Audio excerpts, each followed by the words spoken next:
Let's talk about Russia's influence in Central Asia, because something big is happening. For decades, Russia was the undisputed boss of the region, pulling the strings and keeping the former Soviet republics in check. But now, that grip is slipping.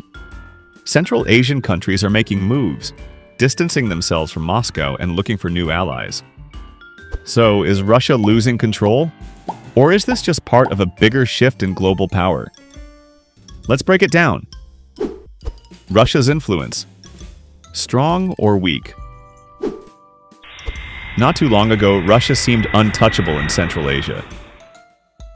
Even with China moving in, Russia still had deep economic and political ties with countries like Kazakhstan, Uzbekistan, and Kyrgyzstan.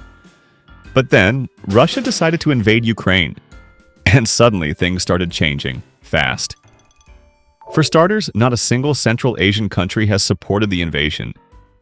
None of them have recognized the territories Russia annexed in Ukraine, and they're all following Western sanctions against Russia. That's a huge deal. Kazakhstan even had to get US approval just to allow Russian MIR payment cards for private individuals. If you don't know, MIR is basically Russia's version of Visa or MasterCard, a domestic payment system created after Western sanctions hit in 2014. But because MIR itself is now under sanctions, countries that used to accept it are treading carefully. At the same time, Central Asian leaders are canceling or avoiding Russian-led projects. Kyrgyzstan recently scrapped military exercises with the Russian-led CSTO, the Collective Security Treaty Organization, a military alliance often seen as Russia's answer to NATO. Meanwhile, Uzbekistan's president mysteriously postponed a visit to a summit where Putin was waiting. Coincidence? Probably not. Russia is losing influence. So, why is trade booming? Now, here's where things get weird. Even though Central Asia is keeping its distance politically, trade with Russia is actually increasing. Kazakhstan's trade with Russia jumped by 10% in just 10 months. Uzbekistan's went up by 40%. Even Tajikistan, Kyrgyzstan, and Turkmenistan saw massive trade spikes. And get this, more people from Central Asia are moving to Russia for work than at any time in the last 6 years. That means more money being sent back home through remittances. Why? Well, with all the sanctions cutting Russia off from the West, Moscow has to find new trade routes and partners. And guess who's right next door? Yep, Central Asia.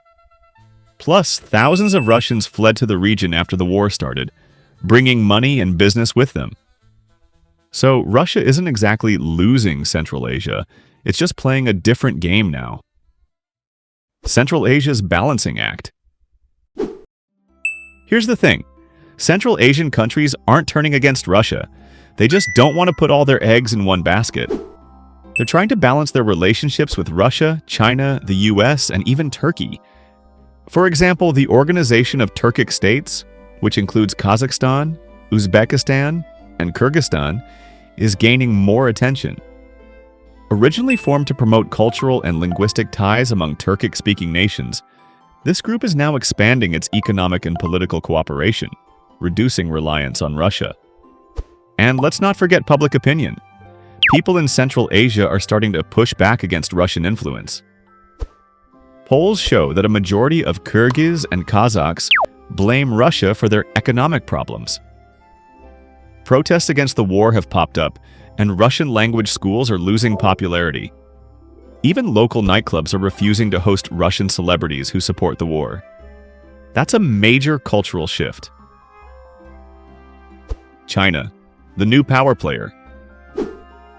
One of the biggest reasons Russia is struggling to maintain control is China. Over the past decade, China has poured billions into Central Asia through its Belt and Road Initiative, funding infrastructure projects, railways, and energy pipelines.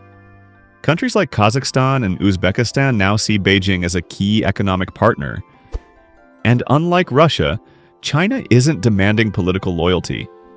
It's just offering money and development, which is a much easier sell. The rise of national identity. A major factor in Russia's declining influence is the rise of national identity in Central Asia. After decades of Soviet rule, these countries are now embracing their own cultures, histories, and languages.